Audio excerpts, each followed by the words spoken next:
Hello students, in this video we will just look into the data converter fundamentals, and before we really begin with those data converters, we will first familiarize with some of the parameters which will help us to quantify the quality or the performance of a data converter.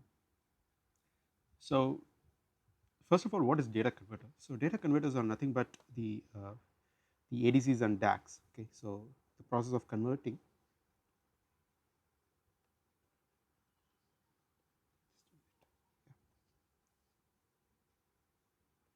yeah. So a system which converts an analog signal into a digital signal is termed as ADC, and the system which converts the vice versa, which is the digital signal into an analog signal, is termed as DAC, or digital to analog converter. Okay, so most of you might be familiar with these two terms, and so let me try to explain the important difference between these two signals first, and then later we'll just look into the data converters, or basically the ADCs and DACs. Okay, so first let us look into the definition of analog signal. So what do we mean by analog signal? Is basically analog signals, or in general it's a continuous time signal. So what it really means is that the value of this particular signal with respect to time is uninterrupted. Okay, so let me just write that. So values of the signal with respect to time is uninterrupted. So what it really means is that when you try to have an axis, which is a time axis, uh, basically there is a signal that continuously changes. Okay, so with respect to time, at every instant in time the values are being defined. Okay, so that is what it really means for us. Okay, now apart from something that I spoke with respect to the time, we can also define the same analog signal with respect to the y-axis, which is nothing but it's also termed as infinite valued signal. So what it really mean by this infinite valued signal is that uh, the signal can take up any value of infinite, or with infinite precision, which really means that it can take up a value of infinite decimal values. Okay, but these values has to fall within this within the parameters of the system. Say for example, I have a system that operates with a supply of VDD, which is 3 volt, to the other end of the terminal voltage, which is at 0 volt. Okay, so it can take up any value between these two parameters of the system. Okay, and the values can range to infinite decimals. So what it really means is that it can have a value of even this quantity, so extend all the way to something like 8 or whatever it is. Okay, so it can take any value, and this is the reason why it is called as an infinite valued signal. Okay, and now let us look into the digital signal. So digital signals are signals which are discrete in time, or discrete time signals. Okay, so what it really means is that the values are not defined for. So let me just try to draw the graph of y-axis, sorry, x-axis. It's the time axis, and here in this case the signal values are assigned, or the values are defined not throughout the entire time, but rather only at a particular instant in time the signals are defined. Okay, so say for example, this could be at t1 or t2. Okay, so each of these time instances the signals are being defined, and that is what we really mean by this discrete time signals, and the values along the y-axis, which could be returned as quantized signal. So what does really mean by quantized signal or finite. So basically it can take up only a kind of defined values. Okay, so it cannot have multiple precisions as we had for an infinite valued signal.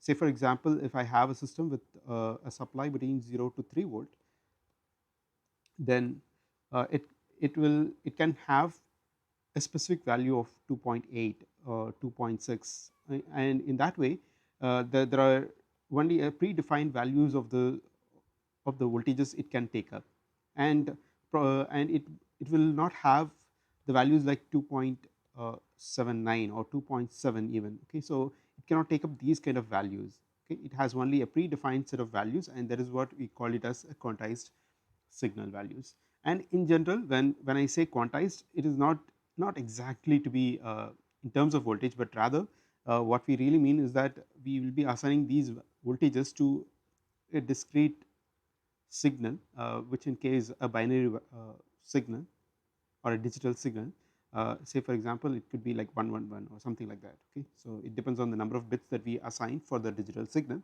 It can pick up a particular single value.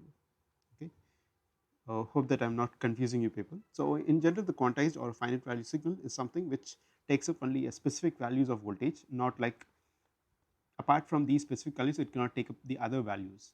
Okay. Yeah, so uh, as you could able to see that these digital signals, even though they try to tend to take up specific values, why people tend to go for a digital signal rather than a kind of analog signal which is an infinite valued signal. So generally the digital signals are quite robust and has more immune to the noise. Okay, so let me write it as an advantage here.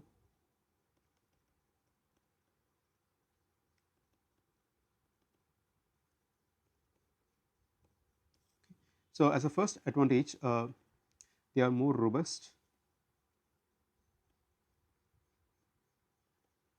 and have high immune to noises.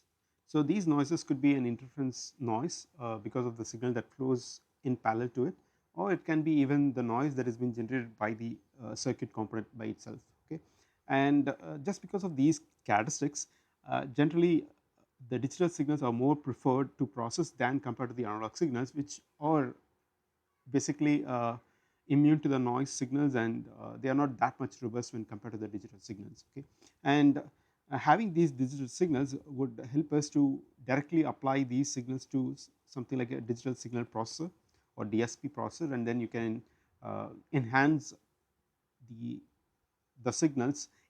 Say for example, if you have a video signal, you can enhance the color enhancement, or you can, yeah. So there are many such features that could be uh, handled when the signal are in digital form rather than in an analog form.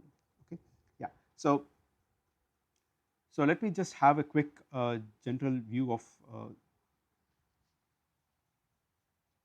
the system that I'm just talking. Just give me a minute.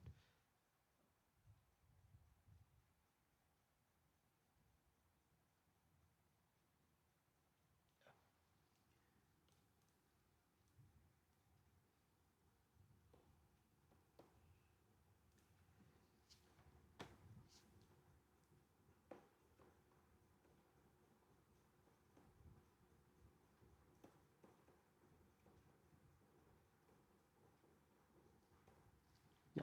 So let me have a general system representation where normally the signals that are outside, like that exist throughout the entire universe, is analog in nature. Okay, so let me take an analog signal, that is the signal that that exists throughout the entire universe, and these signals has to be first passed through a low pass filter, and the real requirement of this low pass filter is that after this low pass filter we have a sample and hold circuit, or basically a sampler circuit, which you would have learned in your in the switched capacitor circuits. And a very simple sampler circuit would be something like a switch and a capacitor. Okay, this is the most basic form of the sample and hold circuit, where we feed in an input voltage and we'll try to capture the voltage at discrete instant of time through a switch, and this particular switch uh, is nothing but our MOS transistor, and they operate at a particular frequency. So let me just write it as V clock, and this V clock will be operated at a particular frequency which is uh, denoted by the F clock. Okay.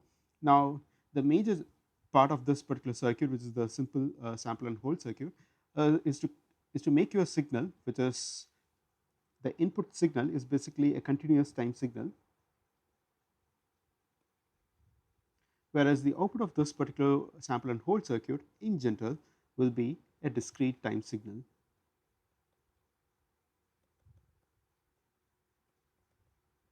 Okay.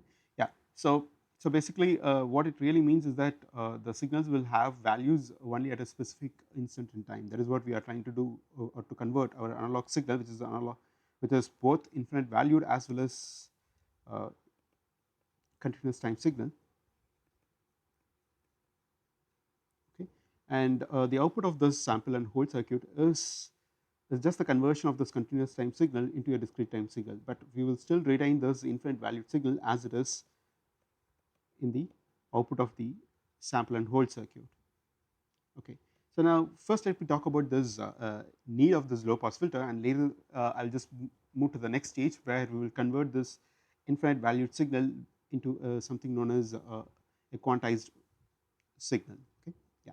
So before we do that, I have to talk about this, and the need of this low pass filter is generally, say for example, the signals that we are handling, or the F clock that we are trying to operate on the sample and hold circuit has a specific frequency range, and one cannot have uh, a frequency which is infinite. Okay. So there are certain limitations that we have along the definition of this V clock signal, and based on this there is a theorem that says that this sample and hold circuit has to follow a criteria which is named as a Nyquist criteria.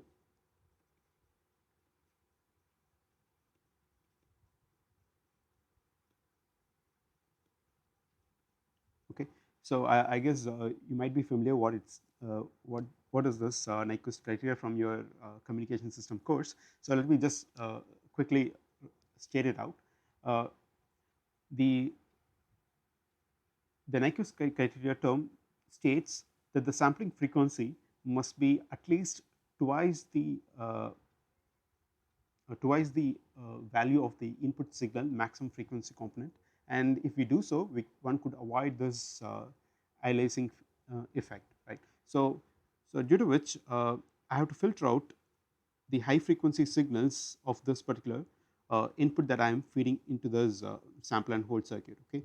So this will help us to try to remove uh, all the high frequency components that cannot be handled by those sample and hold circuit.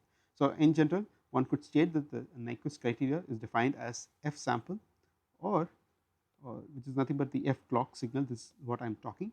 It has to be twice. It has to be operated at a frequency which is twice the frequency of the maximum signal frequency. Okay. So if you have a system that has a limitation of this clock frequency, then one can use this clock frequency to define the maximum input signal that the circuit can accept, right. So based on this, this is the maximum frequency that the system can handle, and one could design a low pass filter such that any frequencies that is going beyond this F signal max could be filtered out through this low pass filter. So in a way, we call this low pass filter as an anti-aliasing filter.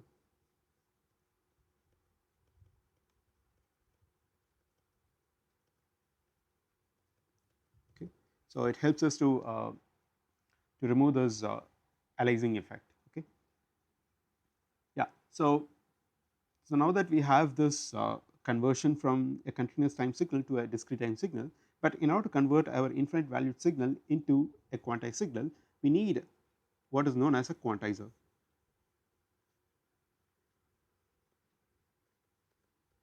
So using this quantizer, one would able to convert the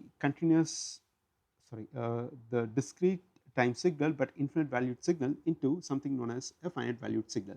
So what it really means is that let me just try to have a picture here. The output of this sample and hold circuit will have some sort of sample of this a sample value of this sinusoidal signal, something like this, with respect to the time. But the output of this quantizer will be in terms of discrete. So what it does is that even though I have some sort of continuous valued signal over certain ranges of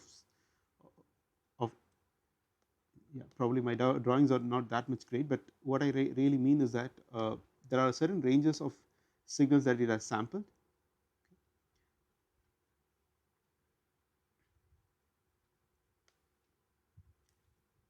Yeah. And the job of this quantizer is to map a certain ranges of values that I have within a particular that falls within the window to a specific value. Okay, so any signal that has been sampled or that has been sensed by this particular range is sampled onto or is being mapped onto a single value. Say for example, a value of 111, or if it is a 3-bit, if it is a 4-bit, it could be like the number of ones being like that, and probably I'll be mapping the range of values. Okay, so clearly you could see that there is a range of value that falls within this particular window, and this entire range would then be mapped onto a value of 000. Okay, so the job of this quantizer is to map a certain range of values which are continuous or infinite valued values to a discrete values of digital data. Okay, yeah. So that is what this quantizer is doing over here, and then later it could be passed down to a system where the system can be a DSP or whatever the, the, the system which handles this digital signal. Okay. Now once you process the signal, say for example you have processed your image or you have enhanced your color gradings of your image, then it has to convert back into an analog signal, just because the humans are more uh, uh, sensitive to these analog signals, right? So we have to do the reverse engineering just by having a DAC which converts these digital data like 0, or any kind of digital data. It has to be converted in terms of an analog signal. So during this conversion, it actually maps each of these values to a single value of voltage. Okay, so say for example, I have a value of 000, and this could be mapped down to a voltage level of 0 volt, or this could be mapped down to a voltage range of 2.4 volt. I'm just giving a number. Okay, so this is what it does actually. It converts all this digital data into some certain range of voltage. Okay, and when I just pump it to the next data, which is 1010, then it the value that I would get mapped would be like 2.6 volt. Okay, so clearly you could see that the output doesn't have any value within this range of, say for example, it doesn't have any specific value of 2.5 which falls between this 2.6 and 2.4. So we will not never have such kind of values. Okay, so in a way the output would then look something like a step response that we had at this particular point. Okay, so only specific values would then be defined in these cases, right? Yeah. So now that this, in order to remove these sharp edges which are basically created by the high frequency component of the signal that is coming out of the DAC, it has to be passed through some low pass filter. Now this low pass filter in general tries to remove these high frequency components of the step response, and then gives out a very smoother waveform, something like this. Okay, so in short, one would call this low pass filter that is added at the output of the DAC as a smoothing filter. Just it removes all the high frequency component, right? Yeah. So I guess this is the entire system where we will be using our DAC and ADC. Now you might wonder where exactly our ADC it is available in this particular circuit. So in our case, it is this particular component what we have as a kind of ADC, okay, sampler, as well as along with this a quantizer. And in short, sometimes we will be more specific to this quantizer, and we call this as an ADC circuit. Okay, so let me try to explain this phenomena later when we get into the architecture level. But as of now, the combination of the sample and hold circuit and a quantizer can be considered as a ADC. Okay, yeah. So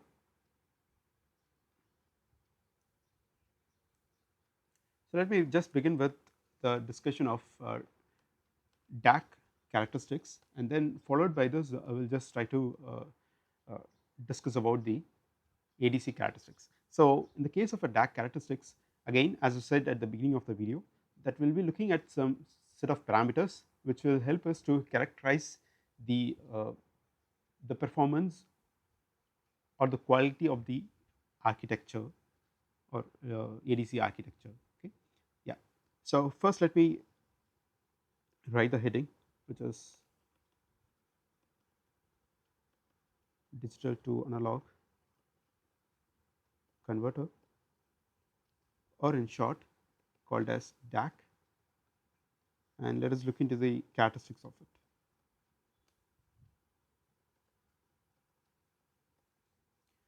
So let me begin with the drawing of this architecture. Okay, it's just a block diagram representation, not the exact architecture. Yeah. So as the input to this DAC is basically a digital input, I feed those inputs,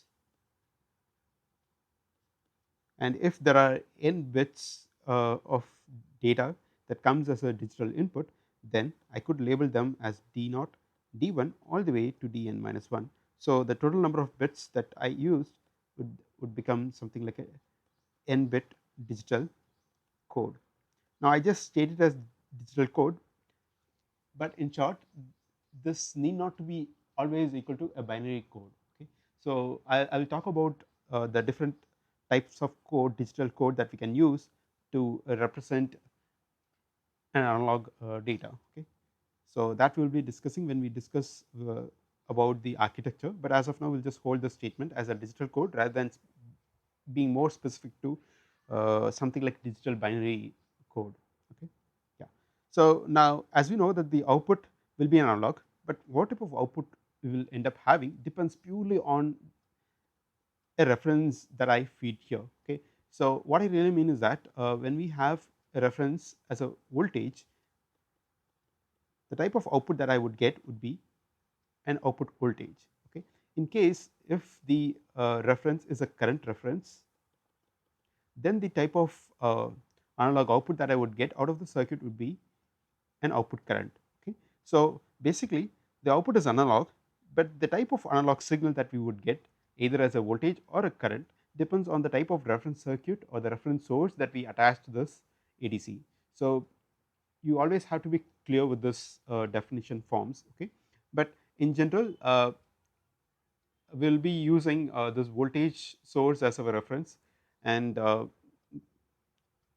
by implicit we will always assume that we always stick with this V reference as our voltage source, and we always tend to assume that our output analog form is always in terms of a voltage signal. Okay, so until otherwise it's been explicitly told that the reference is an I reference and the output is expected to be in the form of a current, we always presume that we are always dealing with the voltage signals.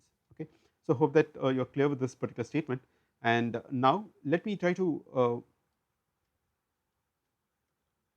go with the assumption that I always fix my reference signal as V reference, and I always have the output as a V naught. Okay, so this is the assumption that always we will have in our mind till till it has been told to use the other form of the reference.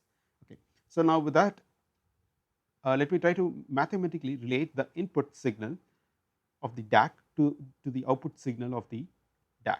Okay, so mathematically I can write the relation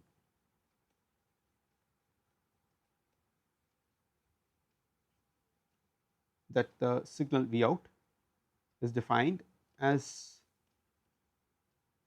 D divided by 2 to the power n into V reference. Okay, so let me try to explain few of the terms that I have used here. So clearly there is a term that sits at the top of this ratio, which is D10. So D10 here is nothing but it represents the digital or the decimal equivalent value, value of digital code that you are using. Okay. And at the denominator you have a factor n, where the factor n denotes the number of digital data bits that you are using in order to represent your digital code. Okay. And there is also a normalized expression out of this. Let me just write that. One can also, apart from this V naught as being referred as an output voltage, there is something known as a normalized output signal, okay, which is defined as a ratio of V naught by V reference. Okay. And in a way I can define something like this. Yeah. So now let us take a simple example where we have a 3-bit DAC, and let us try to utilize all those formulas to relate the inputs to the output, and let us try to create a kind of table out of it. Okay. Yeah. So let us try to build a 3-bit DAC, and using this 3-bit DAC, let us have this block diagram, and let us take this as V reference, uh, and yeah. So as I stated, it's a 3-bit DAC, which means that the number of bits, digital bits that I have should be 3. So let me begin with D0, D1 and D2, and it's a 3-bit DAC that I have, and the output has to be in terms of voltage form, just because the input that I have used, or the reference source that I have used, is a voltage source, due to which I have to write it as V0. Okay. So now let us try to uh, assume certain values for these data signals, such that let us try to compute the nominal output voltage as well as the normalized output voltages for them. Okay. So in the case where if the values of D naught, let me begin with MSB, which is D2, D1 and D naught. Okay. So here in this case my D2 represents my MSB bit and D naught represents my LSB bit, and due to which I have a data assuming that it is equal to 000, and the type of signal or digital code that I am using to represent the digital data here is a binary data. Okay. It is a binary coded signal, digital signal. Okay. Later we will just have different forms of digital signals, but as of now we will just hold this as a default digital code that we always provide to this DAC. Okay. So having this as a digital code, let us try to evaluate this decimal form of this particular data. So now in this case we know the basic conversion, which is nothing but taking each of these bits to convert this in terms of a decimal data, is nothing but 2 to the power 2 plus D1, which is 2 to the power 1.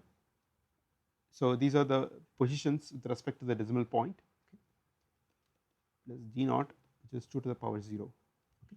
Yeah. So in each of these cases what happens is that the data that I have is all equated to 0, due to which we have the decimal equivalent of this binary data of 000 represents a D10 of 0 value, and due to which we have an output voltage which is equated to 0, or we have this normalized data or normalized output signal, which is V naught by V reference, is also being mapped onto this 0 voltage.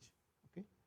But let us take pick a non-zero value. Say for example I have D2, D1 and D0 that is equal to 0, 1, 1. Okay. So in that case what happens is that the D10 would then end up having 0 into 2 to the power 2, 1 into 2 to the power 1 plus 1 into 2 to the power 0. Okay. So in this case this LSB bit will return as a value of 1, whereas the second one will return as a value of 2, and the third one would return as a value of 0. So due to which the decimal equivalent of this particular value would then be equal to 3, and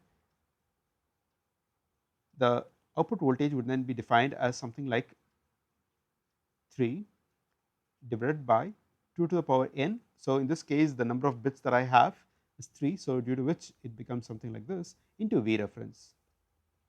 Okay. Or one could also define this in terms of a normalized form, which is V naught by V reference as 3 by 2 to the power 8, sorry, 2 to the power 3 is equal to 8. Okay. Yeah, so hope that you are clear with the conversion between the input and output. Now what we do is that let us try to draw a simple graph that relates the digital data input of a 3 bit DAC to the output of normalized data. Okay. So let me just try to make it quick. I have a digital data, so let me write it as just D, and we have an output which is a normalized output signal, which is V naught by V reference. Now when the input voltage or when the input digital data is equal to 0 0 0, then the output signal will have a voltage which is equal to 0. But as I step on to the next value, which is 0 0 1, then the decimal equivalent of this is nothing but equal to 1, and due to which we will have a specific value which is marked as 1 by 8. Okay, so this can be marked as 0 by 8, and the next data, if it is 0 1 0, then that could be mapped as 2 by 8, and 0 1 1 would be mapped as 3 by 8, and 1 0 0 would be mapped to 4 by 8, and this goes on. So I'll just try to fill in those quotes, and finally when all of the bits are becoming as 1 1 1, we end up having a value which is 7 by 8. Okay. Now as you could be able to see that each of these intersection points are marked something like this. Okay. So this data of 0 0 1 would be mapped onto this, so it will make an intersection point here, and similarly I will have an intersection point here. Yeah, I think I'm missing some of the values.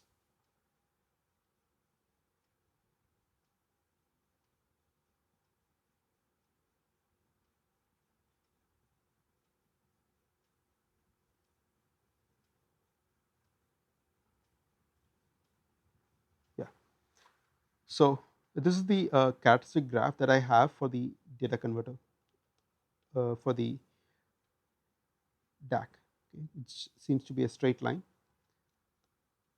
Rather seems to be a straight line, not exactly, just because my drawings are so bad that it gets offsetted a little bit. Okay, yeah. So this is what I have, and all of these points actually lies on a pretty straight line, not something like this. Okay, so if you just look back into your circuit into your textbook, you will find it's a pretty straight line. Okay, not a bended curve, something like this. Okay, so now that there are a few terms that I need to pull out of this, a few of the parameters I need to define with respect to this particular characteristic graph.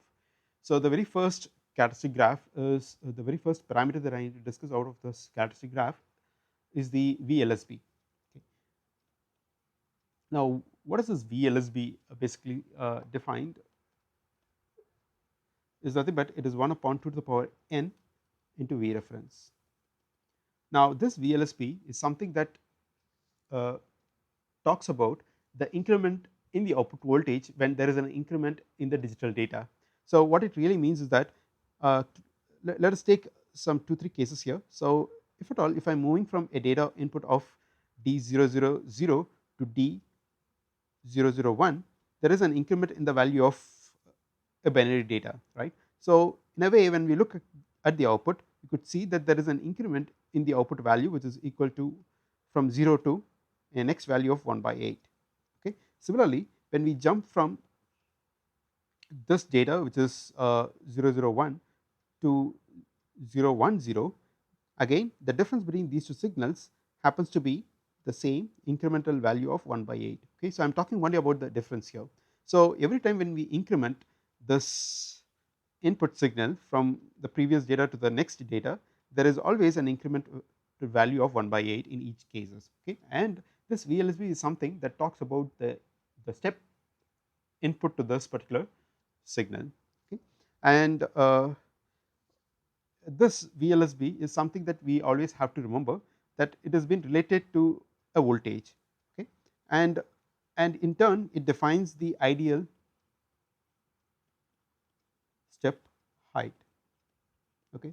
So a step height is nothing but this 1 by 8. So where you could see that there is an axis which talks about V naught by V reference, and the step axis is basically 1 upon certain things, right. So in this case what I really mean is that this VLSB for a 3 bit is defined as 1 by 8 into V reference, and if I normalize that it becomes something like 1 by 8, okay. Now this 1 by 8 is something that every time whenever the input digital data increments, the output should increment by this particular factor. The output voltage has to be increment by this factor of 1 by 8. That is what it really means. And the next parameter that is defined with respect to this characteristic graph is something known as full scale voltage, or V suffix Fs, okay. So basically it is subscript of Fs, okay. Yeah, so I'll just write it as full scale voltage. Now that is defined as 2 to the power n and minus 1 divided by 2 to the power n into V reference. Now you might wonder, what is this factor that I have at the top. Now first of all we need to understand what is this full scale voltage. Now it is the voltage when all of the inputs of your digital data are becoming 111 in the case of a 3 bit. Now what is the maximum voltage that this DAC could provide to us, and that value is always equal to 7 by 8 in the case of a 3 bit DAC. So the 7 is nothing but it's a one value minus the maximum value. So in this case one could write the factor of 7 by 8 for a 3 bit DAC as 8 minus 1 divided by 8, right, and this factor of 8 is mapped down to 2 to the power n and minus 1 divided by the factor of 2 to the power n, and this is how one can define this full scale voltage, okay. So hope that it is clear. So it defines the maximum output voltage that the DAC can provide to us. And apart from these two parameters definition, there is also a third parameter definition which is known as VMSB. Now this VMSB is something that which says when the MSB bit changes a value from 0 to 1, what is the maximum change that can happen at the output, okay, provided all other bits apart from this MSB bit are kept at a value of 0 0 0, okay. So in the case of a 3 bit, we know that this particular bit, which is my D2 bit, is shifted from a value of 0, holding all other remaining bits as it is with the value of 0 0 0. Then when I try to shift this particular signal to D2 from a value of 0 to a value of 1, what is the change that happens across my output voltage?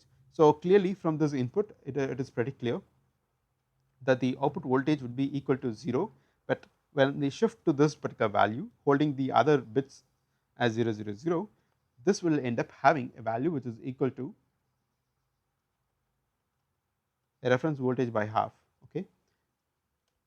Now this you can just clearly see here for a data input of this,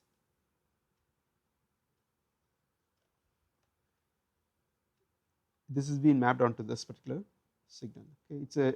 It's a pretty straight line that I have to draw, but again just because the picture is not drawn proper, you could see that this is getting intersected with a line whose value is 4 by 8, okay, and this value of 4 by 8 is nothing but results in 1 by 2, and while defining this V naught, it has been multiplied with V reference, okay, or V naught divided by V reference is equal to the value of 1 by 2, okay, and that is what this particular VMSB always defines as, and this value is always equal to the max to the half the value of this V reference that we use in our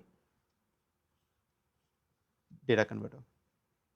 Yeah, so finally, there is one last important term uh, which is known as let me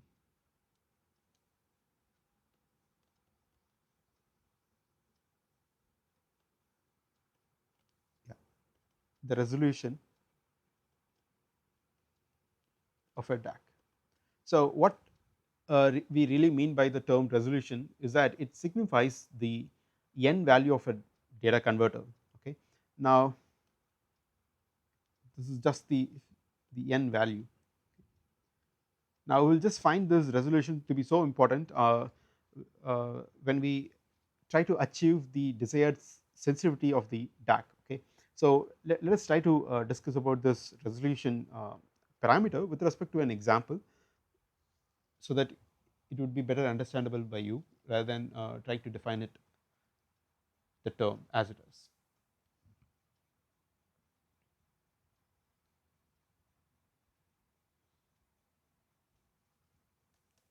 Yeah. So,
yeah. So, here is the question. I will just read it out in case if my handwriting is not pretty clear. So, find the resolution for a DAC if the output voltage is desired to change 1 millivolt increments in terms of 1 millivolt increments while using a V reference of 5 volt. Okay. So, clearly one could directly read out few things out of this particular question itself. So, there is an incremental change value of 1 millivolt. So, every time when you change the input bit by 1, uh, the output has to increment by 1 millivolt is what it is stating, and from which one has to find the resolution, which means the factor of n that has to be used for this particular circuit. Okay. So, hoping that it is pretty clear. So, now let us try to fix this data that I have as 1 millivolt is nothing but it is equal to VLSB. Okay. So, this VLSB is supposed to be equal to 1 millivolt. Okay. And we know that the definition of this VLSB is given as 1 divided by 2 to the power n into V reference, that is equal to 1 millivolt. And this, when it gets translated, we know that this V reference right now is given as 5 volt. I could just plug in that, and 1 upon 2 is equal to 1 milli divided by 5, and one could write this as 5 by 1 milli, which is nothing but it is equal to 5000, and one could take log on both the sides, and since because we have to the base of 2 to the power n, one could remove this particular base of 2 by having a log on both the sides and removing the base of 2 by dividing this by log of 2. Okay. And that would end up having a particular value of n here. So, hope that it's pretty straightforward mathematics, and hope that you are fine with this. I guess I do not have the value currently. I remember that this particular value was equal to 12.3, I guess. Now, in this case, one cannot have a digital data or the number of bits that goes to the input of this DAC cannot be in terms of decimal, right. So, which value to pick? Either I have to pick a value of 12 or I have to pick a value of 13. Okay, so that is where we end up having a kind of trouble in choosing this value.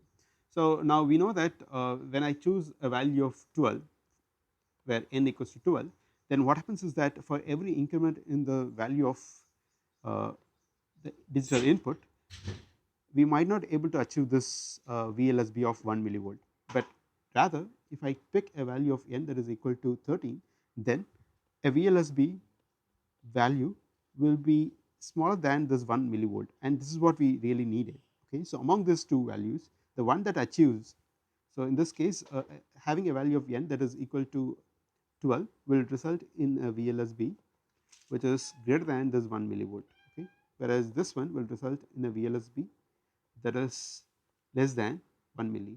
And in order to have a 1 millivolt incremental changes in order to be sensed by this DAC, then one has to choose a factor of n that is supposed to be equal to 13 rather than a factor of n that is equal to 12. Okay, so this has to be discarded just because it will not sense this 1 millivolt incremental changes in our DAC. Okay, yeah. So now that let me just move on to the next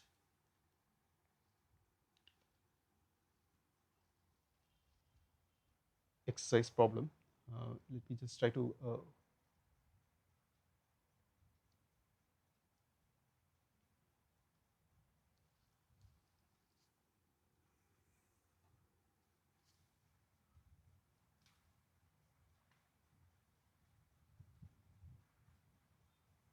I'll just try to pick the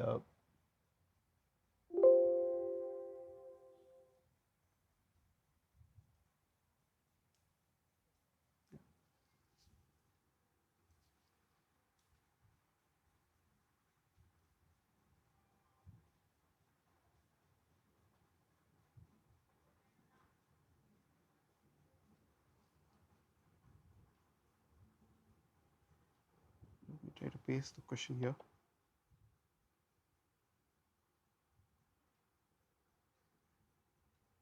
Sorry, I'm not I couldn't able to get the question out of this, or I have to rewrite, I guess. Yeah, so it's not working for me. So let me just write down the question. So find the number of input combinations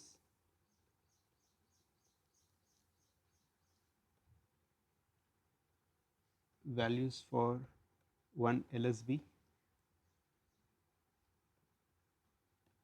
and the full scale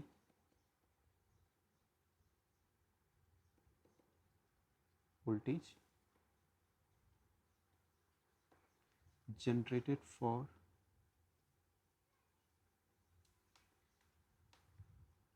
two cases. One is, sorry, three cases. One is for 3 bit, the other one is for 8 bit, and the third one is for a 16 bit DAC. Okay. Yeah. So now let us try to see what is that is been already been asked. Okay. So in the first case where you are being asked to compute the number of combinations of input that you have for the circuit. Okay. So clearly what it really means is that we are asking about 2 to the power n combinations. Okay. So there is a number of bit combinations that we have. So in the first case having an n that is equal to 3 results in a combination value which is equal to 8 combinations. Okay. So starting from a value of 0 0 0 all the way running up to a value of 1 1 1. Okay. And that is the number of combination that I have when I use a 3 bit DAC. Okay. And let us try to address the second part where you have been asked to compute the value of this 1 LSB. So what it really means is that we are talking about this VLSB term which we already know that it is defined as 1 upon 2 to the power n into the V reference. The third one is the full scale voltage which can be written as VFS, and it is nothing but 2 to the power n minus 1 divided by 2 to the power n into V reference. Okay. So, so the only thing that we need to find here is that we need to plug in these n values across these expressions in order to evaluate each of these terms. Okay. And also I just want to bring out one of the important result here is that the combination of one could split this expression in a way that 2 to the power n divided by 2 to the power n minus 1 upon 2 to the power n into V reference. Okay. So, one could rewrite this expression of full scale as something like this, and one would end up having as 1 minus 2 to the power n into V reference. So, again the full scale voltage can be defined as V reference minus the combination of this entire thing is nothing but it is equivalent to the representation of the VLSB term. Okay. So, a full scale voltage can also be defined in terms of VLSB knowing the value of this V reference. Okay. So, this is the other way to rewrite the same expression.